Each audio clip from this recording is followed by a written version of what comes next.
Suryanegara, presentator ketiga, dan Fuji Rahmawati, presentator keempat. Pada hari ini, kami akan mempresentasikan PowerPoint kami yang berjudul Komunikasi Verbal dan Nonverbal. Komunikasi merupakan usaha penyampaian pesan antar sesama manusia. Saya share screen ya. Izin saya share screen.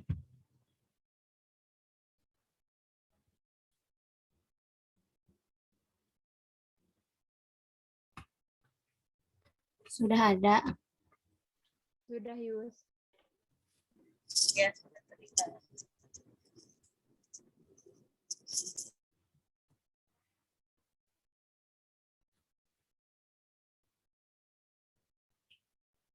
Adakah penjelasan terkait komunikasi verbal dan nonverbal? Nah, untuk penjelasan lebih lanjut, mari kita simak penjelasan yang pertama yang akan disampaikan oleh Rian Mijar Syafaat. Kepadanya saya persilahkan. Coba slide-nya next.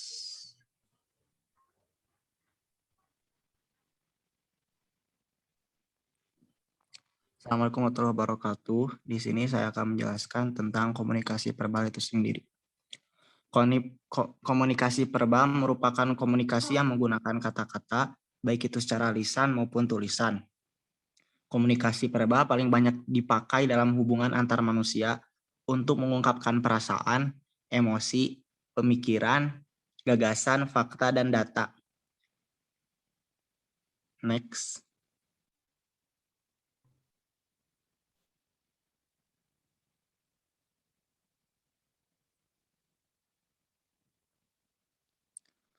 Nah, untuk unsur komunikasi verbal itu sendiri terbagi menjadi kepada dua bagian. Yang pertama ada kata dan kedua bahasa. Untuk kata itu sendiri, kata merupakan lambang terkecil dari bahasa. Kata merupakan lambang yang mewakili sesuatu hal, baik itu orang, barang, kejadian, atau keadaan. Makna kata tidak ada pada pikiran orang.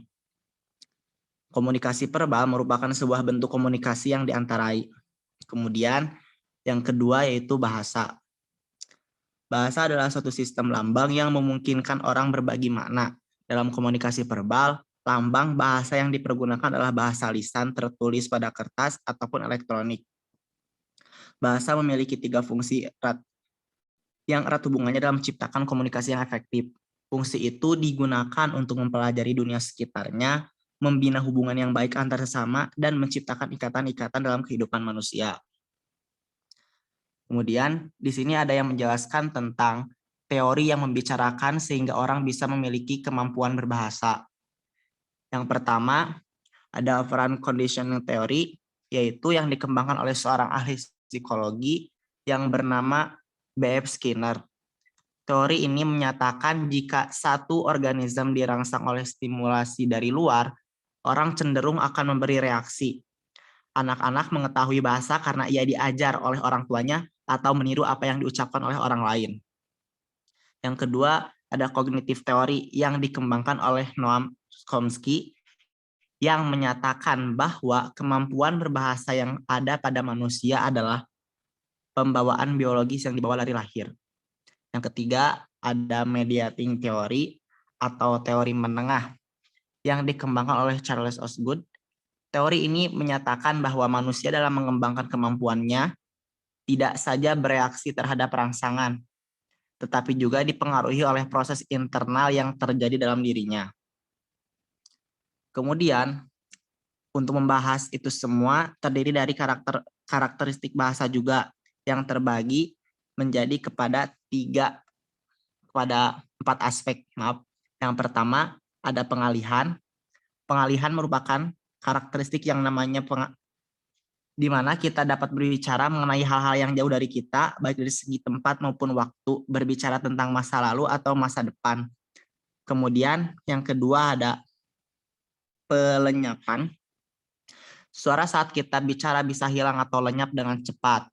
Suara harus diterima dengan segera, setelah itu dikirimkan atau kita tidak akan pernah menerimanya. Yang ketiga yaitu kebebasan makna. Suatu kata memiliki arti atau makna yang mereka gambarkan karena kitalah yang secara bebas yang menentukan arti atau maknanya itu sendiri. Yang terakhir ada transmisi budaya. Transmisi budaya ini membahas tentang bahasa dipancarkan secara budaya. Seorang anak yang dibesarkan dalam lingkungan keluarga berbahasa Inggris akan menguasai bahasa Inggris. Next.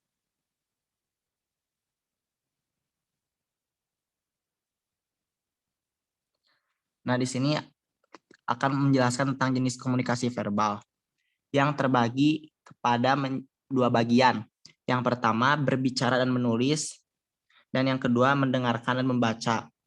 Berbicara dan menulis itu sendiri merupakan verbal vokal, sedangkan menulis adalah komunikasi verbal non-vokal. Presentasi dalam rapat adalah contoh dari komunikasi verbal vokal, surat menyurat adalah contoh dari komunikasi verbal non-vokal. Kemudian yang kedua yaitu mendengarkan dan membaca. Hal ini merupakan dua hal yang berbeda.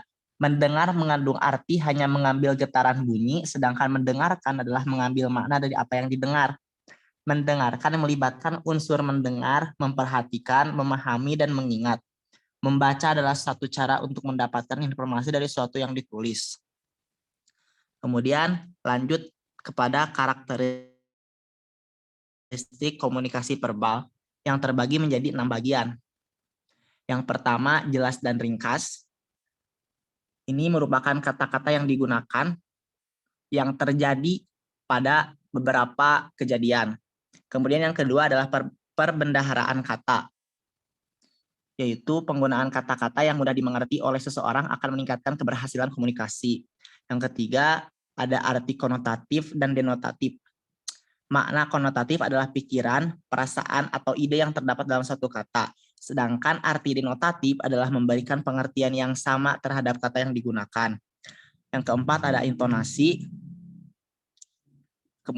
Intonasi sendiri merupakan komunikator mampu mempengaruhi arti pesan melalui nada suara yang dikirimkan.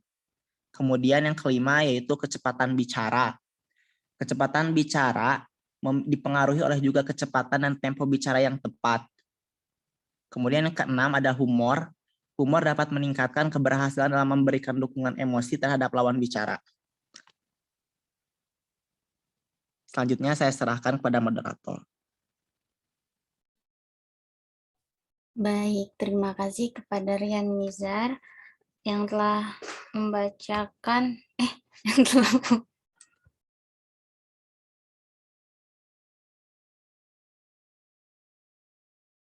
yang telah mempresentasikan tadi apa itu komunikasi verbal, jenis komunikasi verbal, serta karakteristik komunikasi verbal.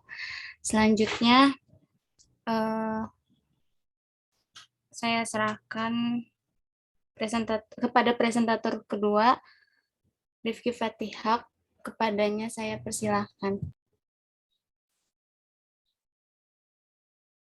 Izin menjelaskan, perkenalkan nama saya Rifki. Di sini saya akan menjelaskan komunikasi nonverbal. Bisa di next.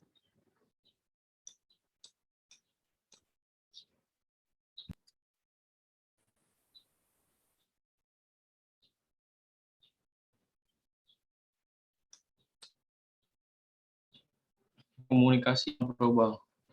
Komunikasi nonverbal adalah semua isyarat yang bukan kata-kata. Pesan-pesan nonverbal sangat berpengaruh terhadap komunikasi. Pesan atau simbol-simbol nonverbal sangat sulit untuk ditafsirkan daripada simbol verbal. Bahasa verbal sealur dengan bahasa nonverbal. Contohnya, ketika kita makan ya, pasti kepala kita mengangguk. Komunikasi nonverbal lebih jujur, mengungkapkan hal yang mau diungkapkan karena spontan. Komunikasi nonverbal jauh lebih banyak dipakai daripada komunikasi verbal. Komunikasi verbal bersifat tetap dan selalu ada. Next. Selanjutnya di sini ada jenis-jenis komunikasi nonverbal. Yang pertama ada sentuhan atau haptik. Sentuhan merupakan pesan nonverbal, non-visual atau non-vokal. Alat penerima sentuhan adalah kulit yang mampu menerima dan membedakan berbagai emosi yang disampaikan orang melalui sentuhan. Yang kedua ada objek. Penggunaan komunikasi objek yang paling sering adalah penggunaan pakaian. Orang sering dinilai dari jenis pakaian yang digunakannya, walaupun ini termasuk bentuk penilaian terhadap seorang hanya berdasarkan persepsi. Yang ketiga ada kronemik. Kronemik merupakan bagaimana komunikasi nonverbal dilakukan ketika menggunakan waktu yang berkaitan dengan peranan budaya dalam konteks tertentu. Lalu yang keempat ada gerakan tubuh. Gerakan tubuh biasanya digunakan untuk menggantikan suatu kata atau frasa. Gerakan tubuh ini terdapat 5 bentuk.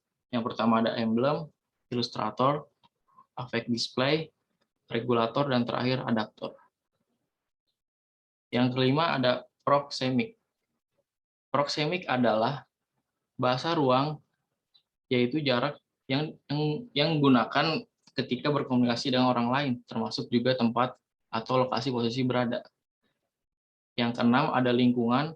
Lingkungan juga dapat digunakan untuk menyampaikan pesan-pesan tertentu, diantaranya adalah penggunaan ruang, jarak, temperatur, penerangan, dan warna. Serta yang terakhir ada vokalik. Vokalik atau paralanguage adalah unsur nonverbal dalam sebuah ucapan, yaitu cara berbicara. Misalnya adalah nada bicara, nada suara keras atau lemahnya suara, kecepatan berbicara, kualitas suara, intonasi, dan lain-lain. Selanjutnya saya serahkan kepada moderator. Baik, terima kasih kepada Rifki Fatihah. Dilanjut,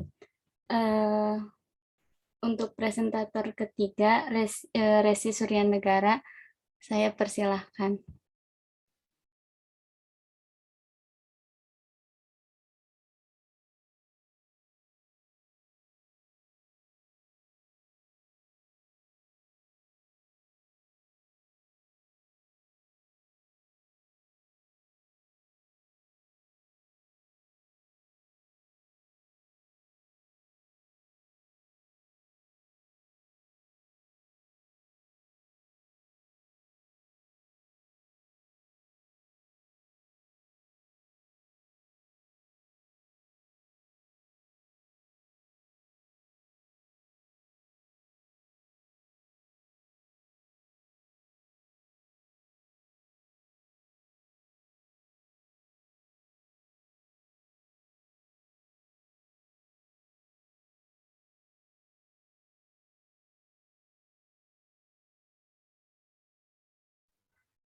Baik, mungkin Resinya ada terkendala jaringan ya.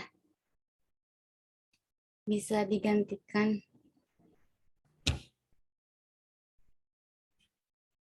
Selanjutnya di sini ada fungsi dari komunikasi nonverbal. Yang pertama ada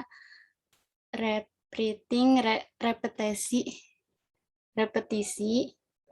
yaitu mengulang kembali pesan yang disampaikan secara verbal. Yang kedua, substitusi, yaitu menggantikan lambang-lambang verbal. Yang ketiga ada kontradiksi, yaitu menolak pesan verbal atau memberikan makna lain terhadap pesan verbal.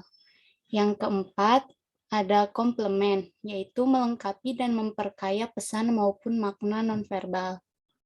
Yang kelima ada aksentuasi, yaitu menegaskan pesan verbal atau menggarisbawahinya. Dalam perkembangannya, fungsi komunikasi nonverbal dipandang sebagai pesan-pesan yang holistik, lebih daripada sebagai sebuah fungsi pemrosesan informasi yang sederhana. Yang kedua di sini mungkin salah ya ini PPT-nya. Jadi di sini ada karakteristik komunikasi nonverbal. Yang pertama ada komunikatif. Komunikatif merupakan perilaku yang disengaja atau tidak disengaja untuk mengkomunikasikan sesuatu sehingga pesan yang ada bisa diterima secara sadar. Yang kedua, kesamaan perilaku, yaitu kesamaan perilaku nonverbal antara satu orang dengan orang lain. Yang ketiga ada artifaktual, merupakan komunikasi nonverbal, bisa juga dalam bentuk artefak seperti cara berpakaian, tata rias wajah, alat tulis, mobil rumah, perabotan, dan menatanya barang yang dipakai seperti jam tangan. Yang keempat ada konseptual, yaitu bahasa nonverbal terjadi dalam satu konteks, membantu tentukan makna dari setiap perilaku nonverbal. Yang kelima ada paket. Paket di sini berarti bahasa nonverbal merupakan sebuah paket dalam satu kesatuan. Paket nonverbal jika semua bagian tubuh bekerja sama untuk mengkomunikasikan makna tertentu. Yang keenam, dapat dipercaya. Dapat dipercaya di sini pada umumnya kita cepat percaya perilaku nonverbal. Verbal dan nonverbal haruslah konsisten. Ketidakkonsistenan akan dampak pada bahasa nonverbal yang akan mudah diketahui orang lain. Misalnya, seorang pembohong akan banyak melakukan gerakan-gerakan tidak disadari saat ia berbicara. Yang ketujuh di sini ada dikendalikan oleh aturan. Dikendalikan oleh aturan, sejak kecil kita belajar kaidah-kaidah kepatutan melalui pengamatan perilaku orang dewasa. Baik, selanjutnya ada presentator terakhir, Fuji Rahmawati. Kepada Fuji, saya persilahkan.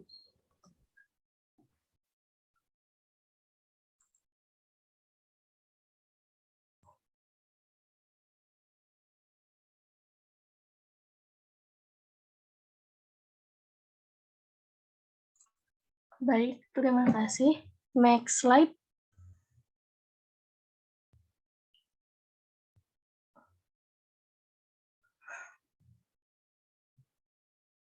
Perbedaan komunikasi verbal dan nonverbal. Yang pertama itu komunikasi nonverbal yang dianggap lebih jujur. Jika muncul perilaku verbal dan nonverbal yang tidak konsisten, kebanyakan orang percaya perilaku nonverbal. Ada beberapa bukti menyatakan bahwa perilaku nonverbal sebenarnya lebih dapat dipercaya daripada komunikasi verbal, walaupun kita sering mengontrolnya cukup sadar. Namun, komunikasi nonverbal juga dianggap lebih dapat dipercaya. Lalu, perbedaan yang kedua, komunikasi nonverbal memiliki saluran yang banyak. Komunikasi verbal biasanya terjadi dalam satu saluran. Komunikasi verbal lisan yang diterima melalui pendengaran dan komunikasi verbal tertulis dapat dilihat, dirasakan, didengar, berbau, dan mencicipi. Perbedaan ketiga, komunikasi verbal adalah diskrit, sedangkan komunikasi nonverbal berlangsung terus-menerus. Simbol verbal mulai dan berhenti secara bergantian. Saat seseorang mulai berbicara pada satu saat dan berhenti berbicara saat yang lain. Komunikasi nonverbal cenderung mengalir terus. Sebelum kita berbicara, ekspresi wajah dan postur mengungkapkan perasaan kita. Saat kita bicara, gerakan tubuh kita dan mengkomunikasikan penampilan. Dan setelah kita berbicara, postur tubuh berubah, mungkin menjadi lebih santai. Komunikasi verbal dan nonverbal merupakan satu kesatuan yang tidak dapat dipisahkan. Dalam arti, kedua bahasa tersebut bekerja sama untuk menciptakan suatu makna, namun keduanya juga memiliki perbedaan-perbedaan. Perbedaan utama komunikasi verbal dan nonverbal adalah persepsi mengenai niat. Niat menjadi lebih penting ketika kita membicarakan lambang atau kode verbal. Sebuah pesan verbal adalah komunikasi kalau pesan tersebut dikirimkan oleh sumber dengan sengaja dan diterima oleh penerima secara sengaja pula. Komunikasi nonverbal tidak banyak dibatasi oleh niat. komunikasi nonverbal cenderung dilakukan dengan tidak sengaja. Komunikasi nonverbal juga mengarah pada norma-norma yang berlaku. Sekian dari saya kembalikan ke moderator.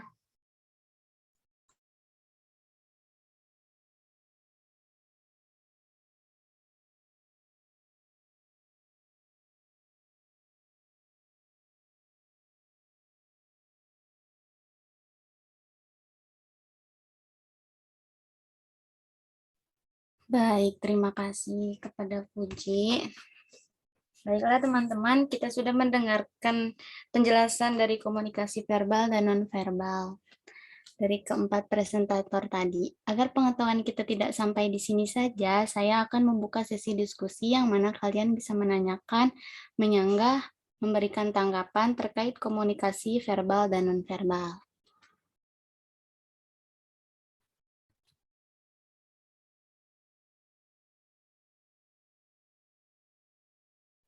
Tiga penanya ya, boleh. Boleh, Isan. Baik, terima kasih moderator yang telah memberikan saya waktu untuk memberikan pertanyaan. Saya ingin bertanya, tadi sebelumnya kan telah dijelaskan tentang komunikasi non verbal. Nah, apa sih kelebihan dari komunikasi tersebut bagi mahasiswa? Dan apakah komunikasi tersebut punya kekurangan? Terima kasih.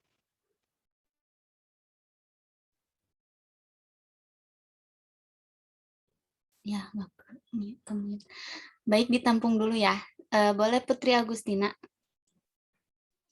Ya, terima kasih atas waktunya. Di sini saya ingin bertanya. Tadi kan sudah dijelaskan tuh komunikasi verbal dan nonverbal. Terus menurut kelompok Anda, komunikasi mana sih yang lebih efektif untuk digunakan pada proses pembelajaran verbal atau nonverbal supaya siswa itu bisa menerima pembelajaran dengan baik dan siswa itu dengan mudah memahami apa yang dipelajari. Seperti itu. Terima kasih.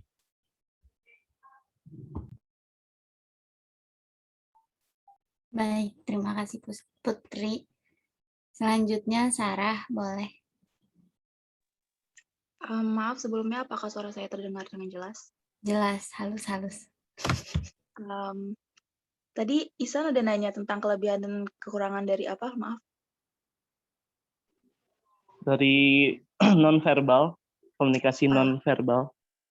Ya udah, kalau aku pengen nanya kelebihan dan kekurangan dari yang verbalnya itu.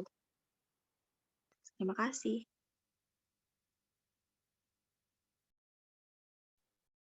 Baik, terima kasih Sarah. Izinkan kami untuk berdiskusi sebentar.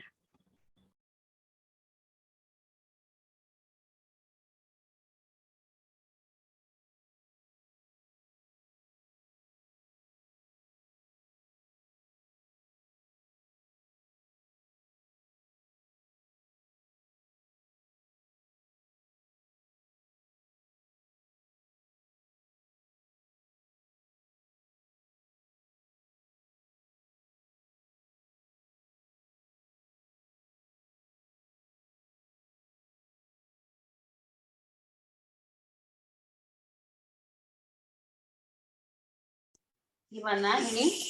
Yang bertanya sudah? Sudah, Ibu lagi diskusi untuk menjawab pertanyaannya dulu. Oke, ada 3 penanya ya tadi ya? Iya, 3 penanya. Ya, silakan ya.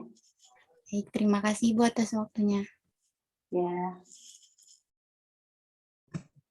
Izin menjawab pertanyaan dari Isan.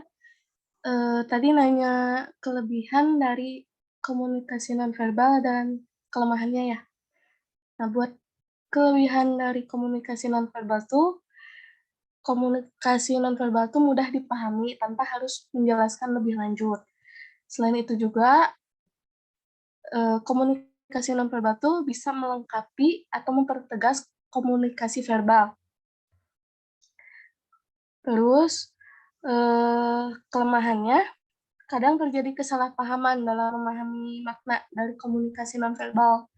Terus kurang sopan bila digunakan dalam komunikasi formal.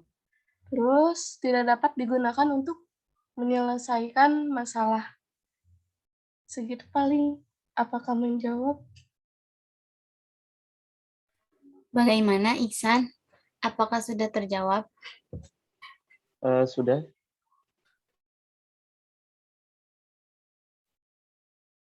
Baik.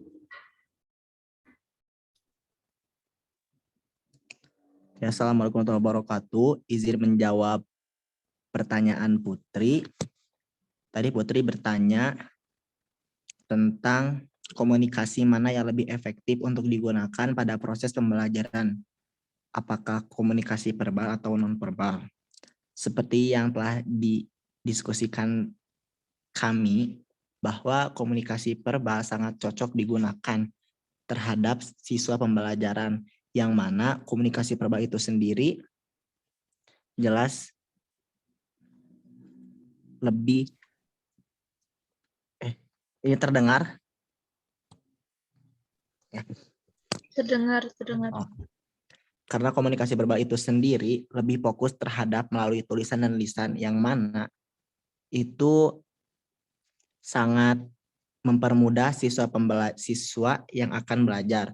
Kemudian yang kedua, karena komunikasi verbal itu mudah digunakan, karena dengan cara efektif penyampaian pun siswa dapat menerima dan menelaah apa yang disampaikan oleh si pengajar.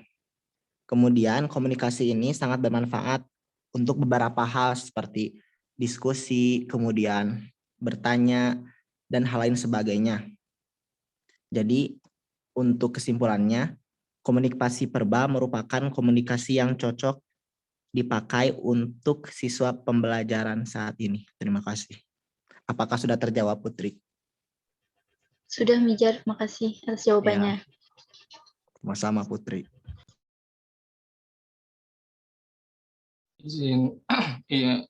Izin menjawab pertanyaan. Untuk kelebihan komunikasi verbal ini, yang pertama itu dapat disampaikan melalui tulisan maupun lisan. Kelebihan yang kedua, komunikasi dapat digunakan untuk membahas kejadian masa lalu atau abstraksi. Kelebihan yang ketiga, komunikasi ini menggunakan kata-kata yang mudah dan dapat dikendalikan daripada dengan menggunakan bahasa isyarat. Sedangkan untuk kekurangan dari komunikasi verbal, yang pertama itu adanya keterbatasan jumlah kata yang tersedia untuk mewakili objek. Yang kedua, diperlukan untuk menjelaskan kata-kata itu lebih banyak waktu untuk memakan pikiran kita secara verbal, sehingga dari segi waktu pesan verbal sangat tidak efisien. Yang ketiga, kata-kata yang disampaikan dalam suatu percakapan hanya membawa sebagian dari jawaban pesan. Seperti itu.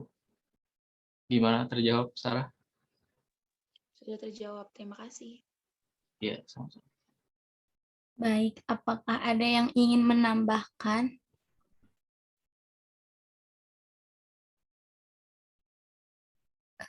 Sepertinya tidak ada yang menambahkan ya. Tidak ada yang menambahkan lagi. Baiklah teman-teman semua, demikianlah hasil diskusi dan juga presentasi kita hari ini terkait komunikasi verbal dan nonverbal. Kami dari kelompok 3 pamit undur diri. Terima kasih atas perhatiannya teman-teman semua. Mohon maaf apabila ada kesalahan, baik perkataan maupun perbuatan. Akhirul kalam, assalamualaikum warahmatullahi wabarakatuh. Waalaikumsalam warahmatullahi wabarakatuh. Kelompok dari kelas B ya, ini membahas tentang komunikasi verbal dan non-verbal ya. Iya, Bu. Ya, terima kasih tadi yang jadi moderator tadi siapa namanya? Yustika, Bu. Yustika. Ya. Ini lagi di kampus, mati lampu semuanya ternyata ya. Jadi agak gelap. Ya, tadi ada 3 pertanyaan ya.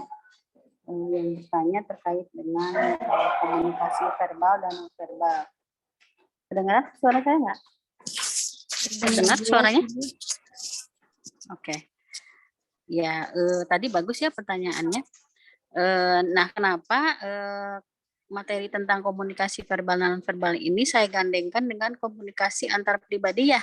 Ada materinya nanti kelompok berikutnya mungkin membahas tentang itu. Nah, tadi kalau yang saya dengar ada yang presentasi logatnya logat Sunda ya. Tadi kelihatan, saya juga mungkin kalau ngomong kata orang Jawa logatnya logat Sunda katanya gitu. Ya, tadi ada siapa laki-laki yang logatnya Sunda kelihatan. Ya tidak apa-apa ya, karena memang itu bawaannya, karena terbiasa berbicara dengan bahasa Sunda. Gitu. Nah, ini juga merupakan komunikasi verbal ya, yang bisa terlihat dan terdengar dari dialek ya, dialek juga tadi mungkin dibahas sedikit oleh kelompok ya terkait dengan dialek. Nah, kalau pembelajaran dengan kita ini online ya, mungkin kalau yang tidak on kamera kayaknya kita tidak bisa banyak tahu komunikasi nonverbal yang dilakukan oleh teman-teman. Bisa aja nih yang off kamera mungkin sedang tidur-tiduran, sedang lagi sambil main game, kita nggak tahu ya, atau sedang apa gitu ya. Saya pakai masker karena di sini misalnya mungkin dari segi mata kelihatan, tapi hidung, mulut tidak kelihatan. Jadi saya lagi mencibir atau apa misalnya pakai masker dan lain-lain. Nah, itu juga komunikasi nonverbal gitu. Ya, yang tadi bertanya sudah cukup puas? Tadi siapa saja? Di chat boleh ditulis namanya atau nanti di PowerPoint-nya di bagian akhir ditulis siapa saja yang bertanya ya. Nanti disampaikan, ditulis tadi yang 3 orang yang bertanya, pertanyaannya apa, jawaban kelompok apa gitu ya. Di Baik, Ibu. PPT terakhir. Oke. Silahkan berikutnya. Kalau ada yang mau tanyakan terkait komunikasi verbal dan nonverbal, tadi saya lihat sih kalau dari kelompok sudah cukup jelas ya apa yang disampaikan. Tadi ada proxemic ya. Proxemic itu adalah komunikasi jarak ya, dengan berjarak. Misalnya kalau kita merasa dekat dengan orang lain atau seseorang itu biasanya dari posisi duduknya mungkin lebih mendekat gitu ya. Kemudian kalau misalnya baru orang yang dikenal itu kan akan memberikan jarak sendiri gitu karena mungkin belum merasa nyaman untuk bisa berdekatan gitu. Ya silahkan kelompok, kalau tidak ada yang bertanya silahkan kelompok berikutnya. Kelompok komunikasi lintas budaya ya. Silahkan disiapkan ya.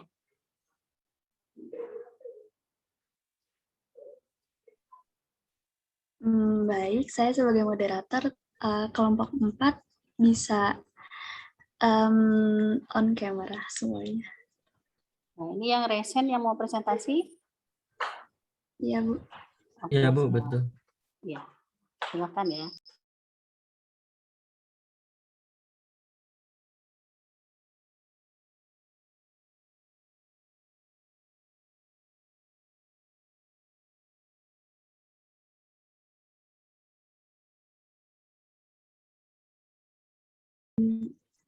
Baik, kelompok kami izin presentasi ya, Bu.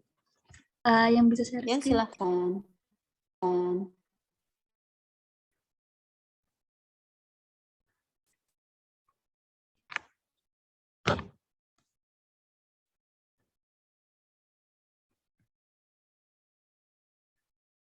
Udah ada ini share screen. Udah. Udah. Tapi nggak full ya? Fullin dong.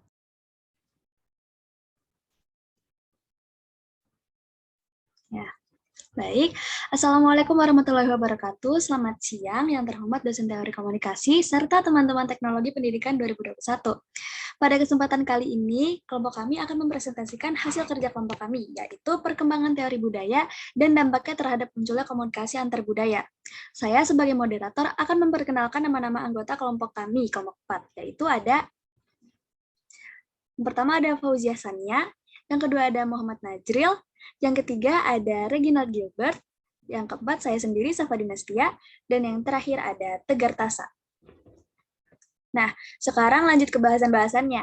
Teman-teman bisa simak ya. Oke, untuk Mengetahui apa itu arti budaya dan kebudayaan akan disampaikan oleh Fauzia Sania. Kepada Fauzia Sania, dipersilakan. Baik, terima kasih kepada moderator atas kesempatannya. Sebelumnya, apakah suara saya terdengar? Terdengar jelas. Baik. Sebelum kita membahas lebih jauh tentang teori-teori komunikasi antar budaya, alangkah lebih baiknya kita tahu dulu nih apa itu teori budaya dan kebudayaan. Baik, apa itu teori budaya? Teori budaya sejatinya merupakan istilah yang diterapkan secara beragam sebagai upaya untuk mengkonseptualisasikan dan memahami dinamika budaya. Teori budaya biasanya melibatkan berbagai pendapat tentang hubungan antara budaya dan alam, budaya dan masyarakat, pembagian antara budaya tinggi dan budaya rendah, serta keterkaitan antara tradisi budaya dan perbedaan budaya. Dalam ilmu komunikasi, istilah teori budaya merujuk pada salah satu pendekatan dari pendekatan kajian kritis atau budaya, yaitu cultural studies atau kajian budaya. Boleh next slide?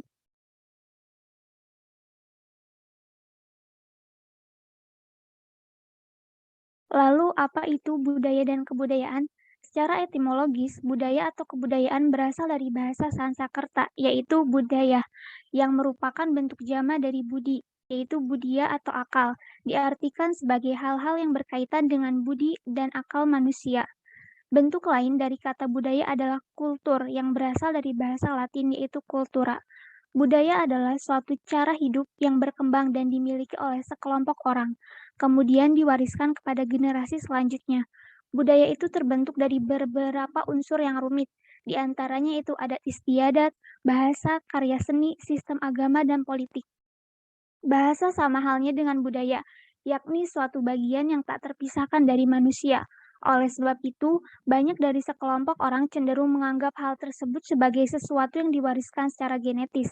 Seseorang dapat berkomunikasi dengan orang-orang yang memiliki budaya berbeda dan menyesuaikan perbedaan di antara mereka, membuktikan bahwa budaya bisa dipelajari. Baik, sekian pemaparan materi dari saya kembalikan kepada moderator. Terima kasih. Nah, terima kasih atas pemaparan materi yang disampaikan oleh Sania. Selanjutnya pokok bahasan yang akan dibahas yaitu komunikasi antar budaya yang akan disampaikan oleh Najril. Kepada Najril dipersilakan. Baik, terima kasih kepada moderator atas kesempatannya. Kali ini saya akan memaparkan materi mengenai komunikasi antar budaya. Teman-teman pada tahu nggak sih apa itu komunikasi antar budaya? Nah, kalau nggak tahu, komunikasi antar budaya adalah komunikasi antara orang-orang yang berbeda budaya, baik dalam arti ras, etnik, atau perbedaan-perbedaan sosial dan ekonomi. Sedangkan menurut Liliware, komunikasi antar budaya adalah proses pengalihan pesan yang dilakukan seseorang melalui saluran tertentu kepada orang lain yang keduanya berasal dari latar belakang budaya yang berbeda dan menghasilkan efek tertentu. Lalu ada menurut Dodd bahwa komunikasi antar budaya meliputi komunikasi yang melibatkan peserta komunikasi yang mewakili pribadi, antar pribadi, dan kelompok dengan tekanan pada perbedaan latar belakang kebudayaan yang mempengaruhi perilaku komunikasi para peserta.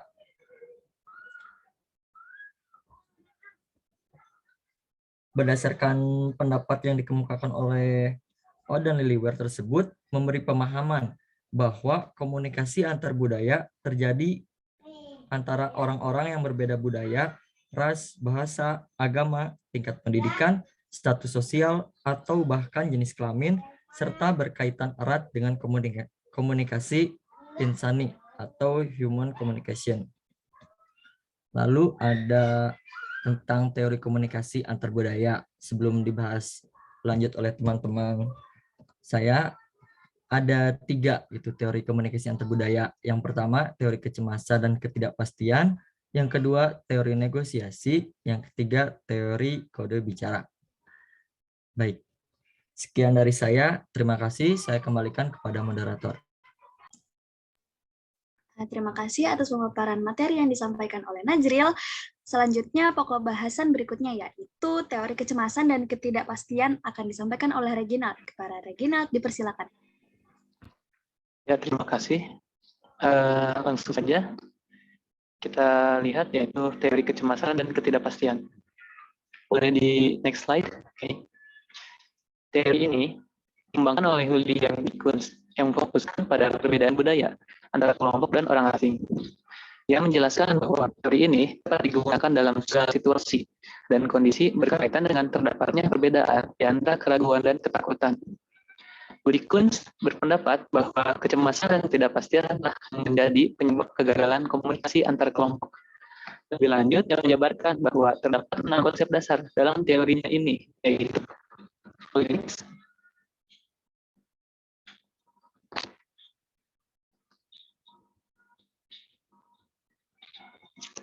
yang pertama ada konsep diri, berkaitan dengan meningkatnya harga diri ketika seseorang berinteraksi dengan orang lain yang akan menghasilkan kemampuan atau meningkatkan kecemasan. Yang kedua adalah aktivitas orang asing, berkaitan dengan peningkatan kebutuhan diri untuk masuk dalam kelompok. Ketika seorang berinteraksi dengan orang asing, interaksi tersebut akan meningkatkan kecemasan. Reaksi terhadap orang asing berkaitan dengan peningkatan dari informasi, toleransi, dan empati terhadap orang asing akan meningkatkan kemampuan seseorang untuk memprediksi perilaku orang asing tersebut. Lalu ada kategori sosial orang asing, berkaitan dengan peningkatan kesamaan personal di antara kita dengan orang asing. Tujuannya adalah meningkatkan kemampuan memprediksi perilaku mereka secara akurat, kemampuan mengelola kecemasan, begitu pula sebaliknya. Lalu ada proses situasional, berkaitan dengan peningkatan situasi informal, di mana kita berinteraksi dengan orang asing, dengan tujuan akan meningkatkan kemampuan kita dalam mengelola kecemasan, serta meningkatkan kepercayaan diri kita terhadap mereka. Yang terakhir ada koneksi dengan orang asing, berkaitan dengan peningkatan ketertarikan, hubungan dan jalinan kerja dengan orang asing, dengan tujuan akan menurunkan kecemasan dan meningkatkan kepercayaan pada diri kita. Selanjutnya, terima kasih.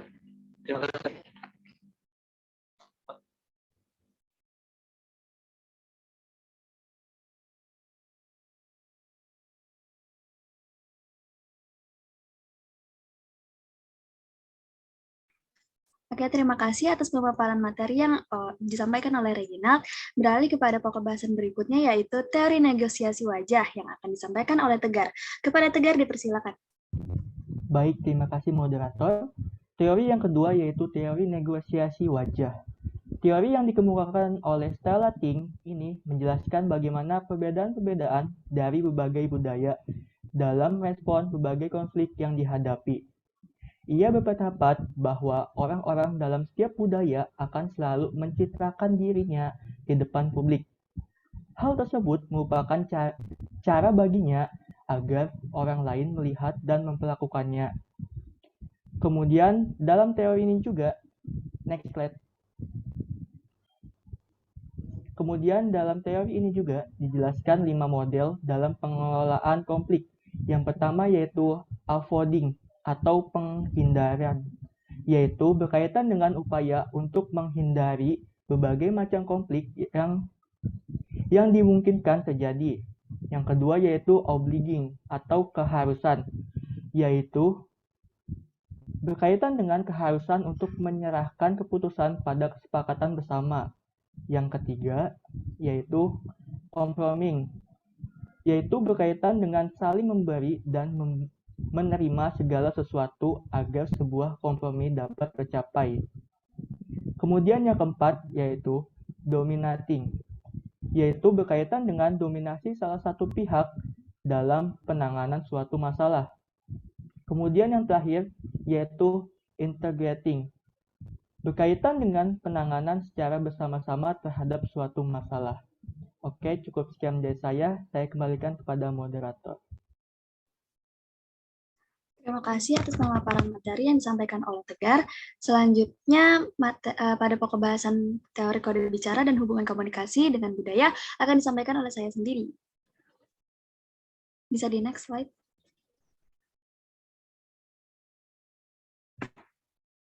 Oke, teori kode bicara. Gary Philipson dalam teorinya ini berusaha menjelaskan bagaimana keberadaan kode bicara dalam suatu budaya dan juga bagaimana kekuatan dan substansinya dalam sebuah budaya. Nah, lebih lanjut dia menjelaskan terdapat 5 proporsi dalam teori ini, yaitu, saya di next slide. Nah, yang pertama, dimanapun ada budayanya, di sana pasti ada kode bahasa yang menjadi ciri khasnya. Nah, terus yang kedua, sebuah kode bahasa mencakup sosiologi budaya, retorika, dan psikologi budaya. Yang ketiga, pembicaraan yang signifikan bergantung kepada kode bicara yang digunakan pembicara dan pendengar untuk mengkreasikan dan menginterpretasi komunikasi mereka. Yang keempat, berbagai istilah, aturan, dan premis terkait dalam pembicaraan itu sendiri. Dan yang kelima, kegunaan suatu kode bicara adalah untuk menciptakan kondisi yang memadai, kondisi yang terkait dengan prediksi, penjelasan, dan kontrol, guna menciptakan formula wacana tentang kecerdasan, kebijaksanaan, dan moralitas perilaku dalam komunikasi. Bisa di next slide.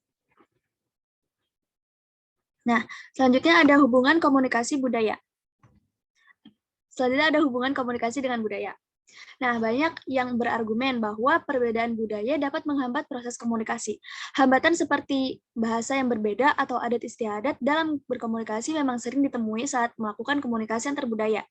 Jika kita tidak menggunakan bahasa yang dapat dimengerti kedua pihak, proses komunikasi akan sulit untuk dilakukan walaupun memang tidak mustahil. Perbedaan adat istiadat juga dapat mempengaruhi komunikasi karena di beberapa budaya terdapat adab dalam berbicara yang dimana jika tidak dilaksanakan itu dapat menimbulkan konflik karena ketidaksepahaman. Nah, melakukan komunikasi memang memiliki banyak hambatan. Alangkah baiknya sebelum kita memulai komunikasi dengan seseorang yang berbeda budaya, kita pelajari terlebih dahulu mengenai budaya mereka. Mempelajari terlebih dahulu budaya mereka, kita dapat memperlancar proses komunikasi. Dengan mempelajari budaya mereka, kita sudah menunjukkan perhatian, penghormatan, dan penghargaan tentang budaya mereka yang dimana dapat membantu dalam mendapatkan perlakuan yang sama saat melakukan proses komunikasi. Nah, setelah materi-materi yang disampaikan oleh kelompok kami membuka 3 pertanyaan untuk teman-teman yang ingin bertanya. Silahkan raise hand terlebih dahulu ya.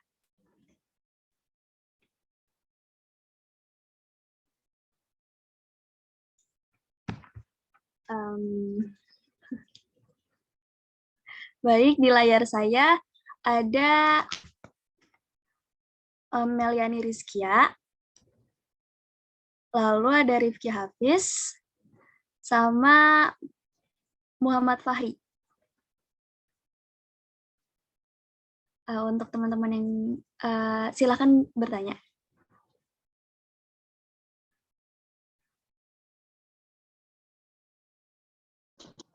Ya, sebelumnya apakah suara saya terdengar? Terdengar. Izin bertanya, maaf sebelumnya ini on cam karena jaringan sedang tidak stabil. Saya ingin bertanya, seperti yang tadi dijelaskan, dalam komunikasi antar budaya terdapat model avoiding atau penghindaran yang bertujuan untuk menghindari terjadinya konflik. Pertanyaan saya, bisakah kelompok Anda memberi contoh komunikasi antar budaya yang tidak menciptakan konflik tadi? Terima kasih.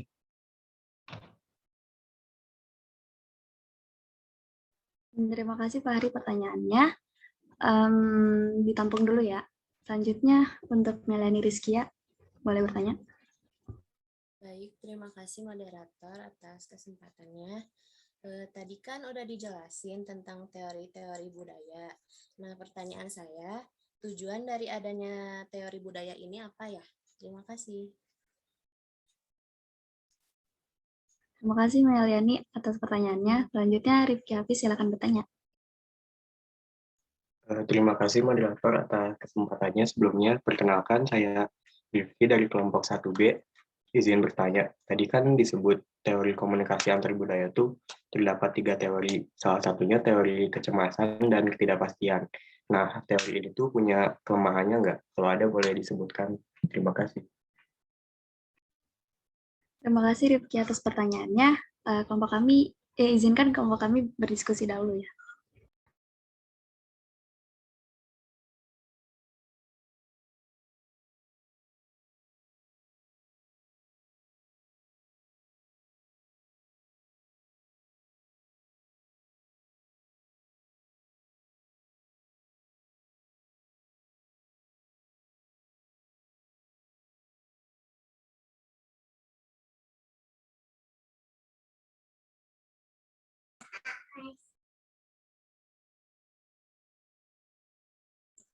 Baik, sebelumnya apakah suara saya terdengar?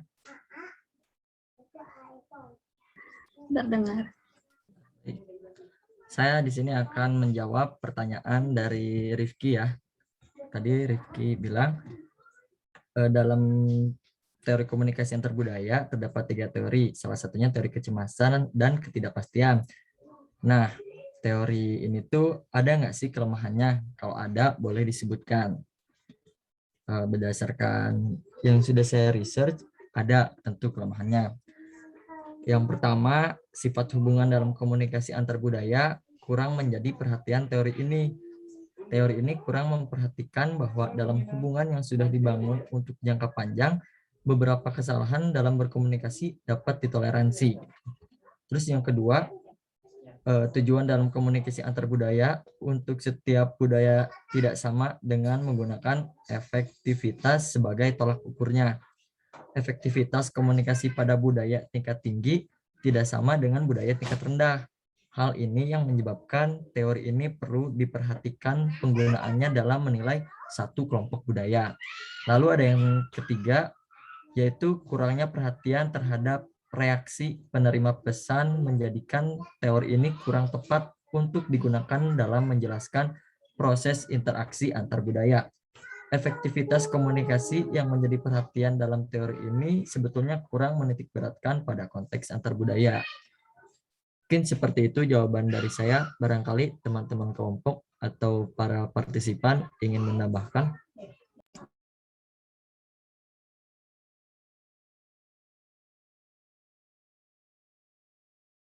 Sebelumnya kepada Rifki, apakah sudah cukup?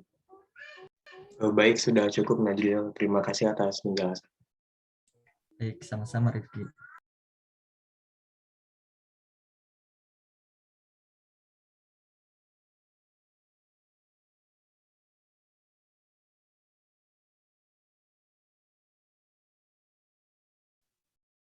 Baik, izin menjawab yang Meli tadi ya.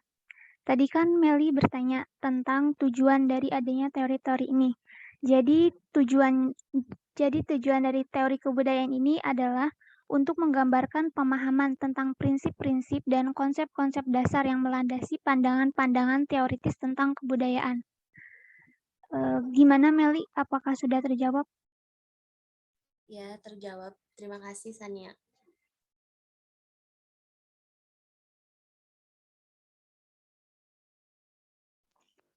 Oke, untuk pertanyaan terakhir itu tentang terdapat model avoiding atau penghindaran yang bertujuan untuk menghindari terjadinya konflik. Nah, untuk sendiri mungkin kita dapat lihat bahwa setiap budaya itu memiliki perbedaan cara berbicara atau cara berkomunikasi. Contohnya seperti orang Batak. Nah, jika sedang berbicara, mereka menggunakan nada bicara yang sangat tinggi. Mereka bisa menghindari konflik jika mereka bisa memanajemen mimik wajahnya dengan memberikan senyuman saat berbicara dengan orang yang di luar daerah Batak, agar terkesan tidak seperti orang marah-marah.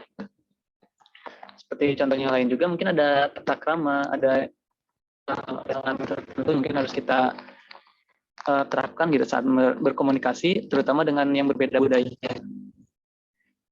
Tujuan dari situ adalah seperti yang disebutkan di hubungan yang pertama tadi, yaitu hubungan teori komunikasi, yaitu agar menghindari dan juga menunjukkan penghormatan, perhatian, serta penghargaan terhadap budaya dan tata krama dan adab yang ada di sana situ, yang juga dapat membantu kita dalam mendapatkan perlakuan yang sama saat melakukan proses komunikasi tersebut.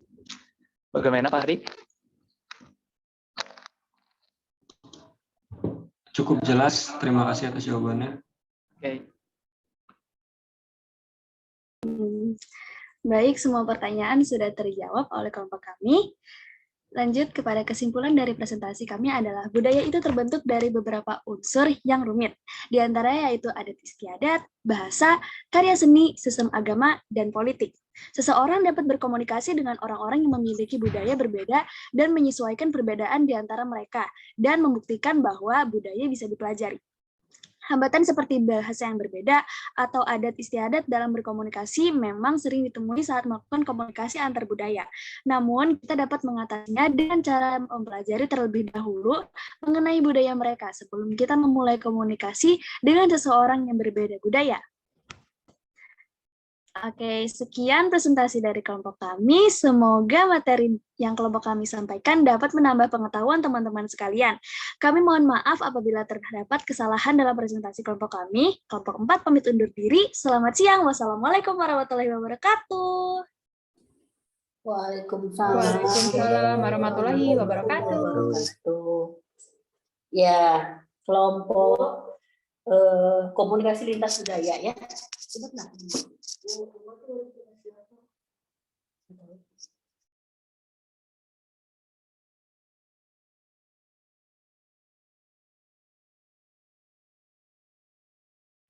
Maaf, gak ada suaranya. Ya, apa namanya tadi sudah presentasi ya kelompoknya komunikasi lintas budaya. Tadi ada beberapa pertanyaan juga ya dari siapa tadi namanya? Siapa tadi yang bertanya? Ada 3 orang, Bu. 3 orang. Terkait dengan tadi itu sempat itu saya keluar karena tadi nggak ada sinyal ya. Ya, tadi sudah dijawab oleh kelompok yang presentasi? Sudah, Bu. Oke. Komunikasi lintas budaya. Kalau misalnya saya off kamera, mungkin Anda tidak bisa melihat dan saya menggunakan masker. Para mahasiswa tidak bisa melihat mimik saya seperti apa ya. Di sebelah saya ini sedang ada siapa? Kebetulan saya bawa anak ke kampus ya, karena dia sekolahnya di SD Lab School. Dia kangen untuk ke sekolah katanya. Gitu. Nah, ya. Sebentar.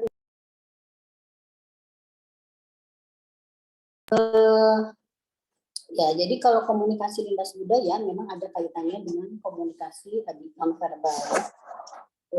Terkait dengan misalnya nih, kalau dengan menggunakan bahasa tubuh, ketika misalnya di Indonesia mahasiswa duduk berhadapan dengan dosen, kakinya ditumpangkan, itu tidak sopan.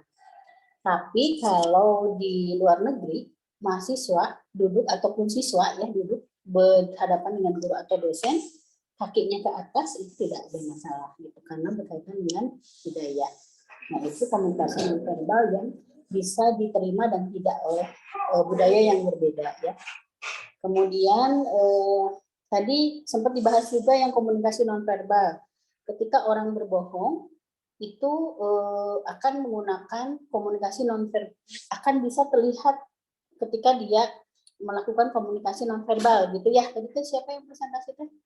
Saya dengar itu tadi ketika lagi di jalan. Nah, itu menunjukkan bahwa yang namanya komunikasi itu tidak hanya verbal saja yang bisa kita tangkap, tapi juga nonverbal ya. Gitu.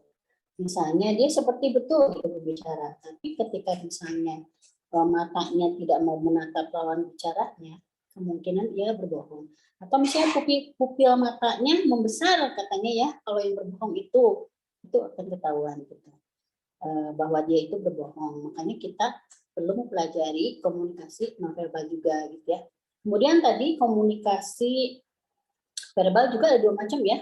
Ada lisan dan tertulis. Nah, kalau tertulis itu tadi apa?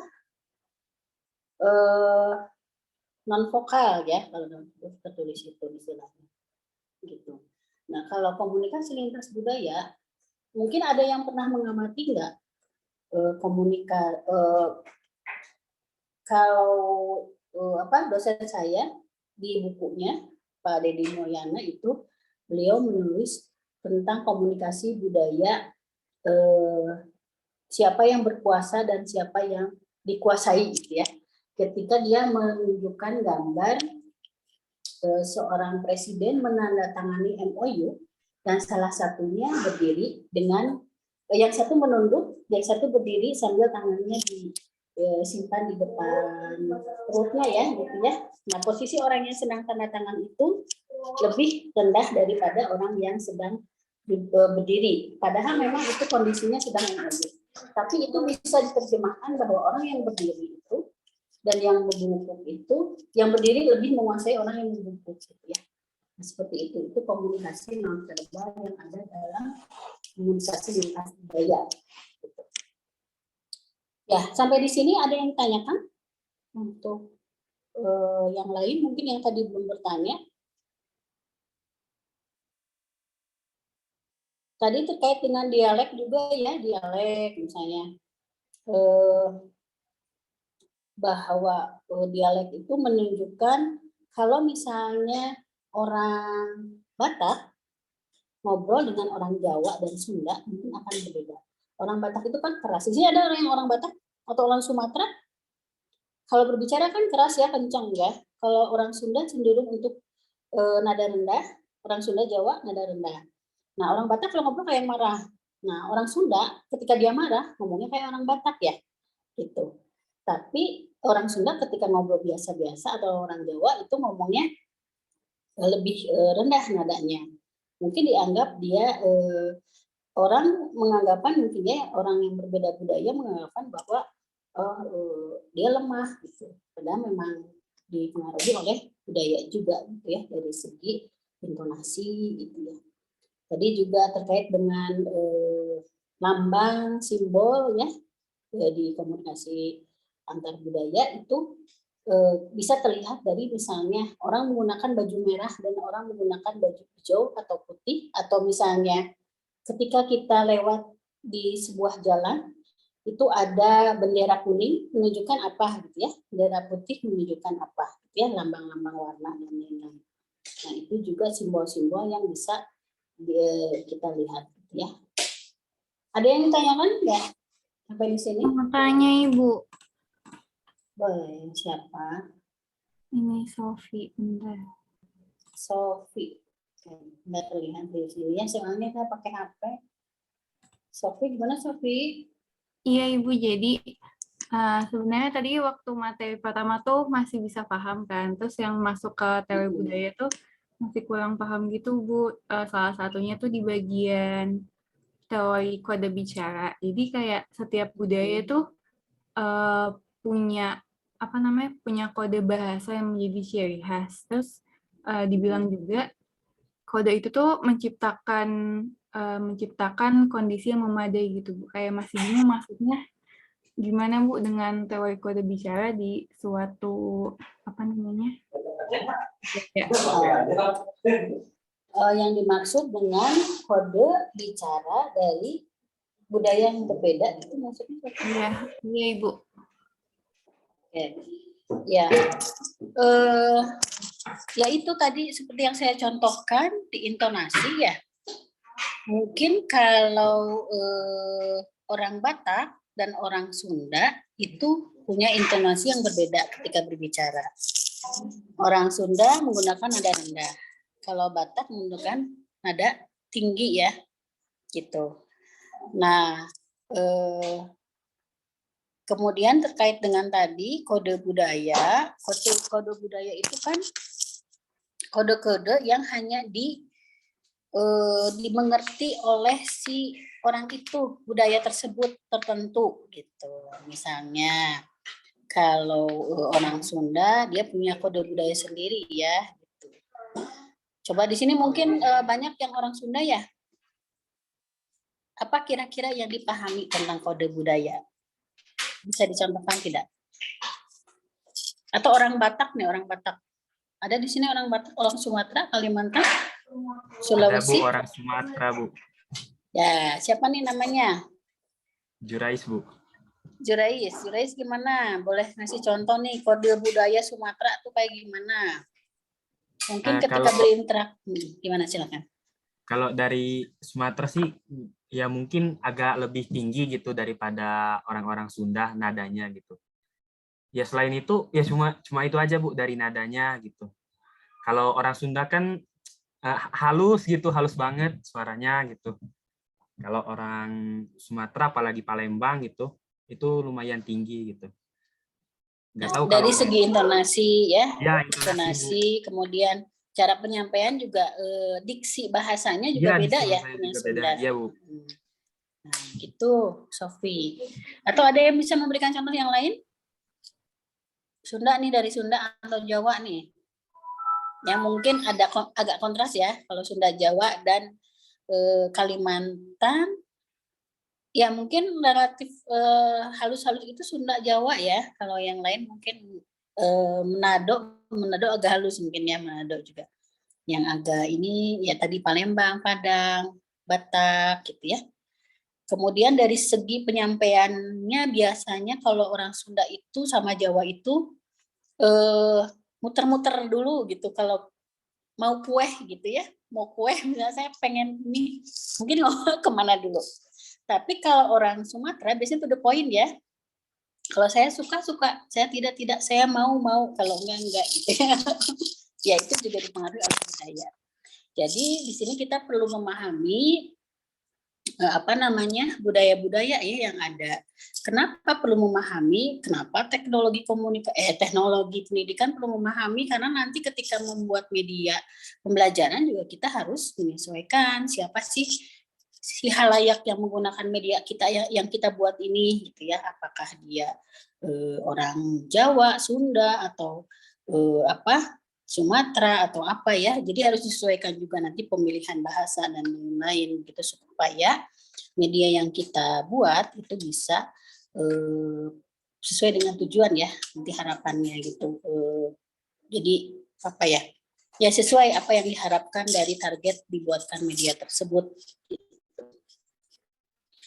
Sofi gimana? Ada yang sudah cukup paham? Ada Bu. Gak pakai kamera Sofi ya? Terima kasih Bu. Pakai Bu ini. Oke, sama-sama. Oke, ya. Ada lagi? Ini 2 kelas ya, 85 orang. Apakah Humas sepertinya, Apakah Humas? Prof. Denny tidak hadir ya, karena beliau lagi di kampus tadi mati, jadi internetnya mati dan internet dengan komputernya, jadi tidak bisa akses ke Zoom ya. Mungkin karena tadi terkendala jaringan. Gitu. Kalau tidak ada untuk hari ini, Bu, mau ada tanya, lagi Bu? yang penasaran bertanya? Boleh, siapa? Muhammad Dita, Bu, dari 1B. Oke, silakan.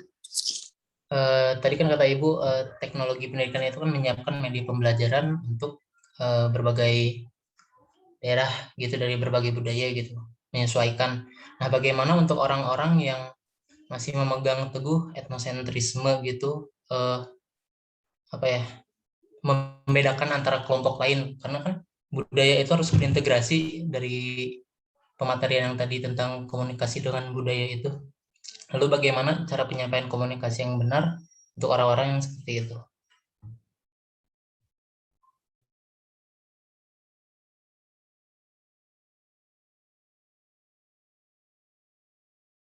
Pertanyaannya gimana tadi? Orang yang masih egosentris ya, kalau tidak salah dengar ya? Etnosentrisme ya, Etnosentris. memandang beda ya terhadap kelompok lain dan tidak mau terbuka gitu. Gimana caranya mensiasati media, membuat media pembelajaran tersebut gitu, atau gimana? Ya. Oke. Ya, ya kalau kita kan sebetulnya kan Indonesia itu ada bahasa pemersatu ya, bahasa Indonesia ya. Nah, mungkin supaya mengeliminir itu kita menggunakan budaya Indonesianya, tidak misalnya lebih mengedepankan bahasa-bahasa yang lain, misalnya pendekatannya mungkin lebih ke Indonesiaannya gitu, untuk mengurangi itu gitu ya. Jadi mungkin agak dihilangkan dengan ya kadang-kadang misalnya ini ya, karena misalnya nih UPI kan posisinya ada di Jawa Barat. pasti kan budaya-budaya itu pasti kita ke bawah lah gitu ya. Misalnya ketika misalnya kita bikin video itu ada misalnya kata-kata Sunda yang disisipkan gitu ya. Nah mungkin kalau misalnya untuk menghindari hal-hal yang tidak diinginkan seperti tadi, ya gunakan bahasa Indonesia saja gitu. Itu kalau penggunaan dari bahasanya gitu ya.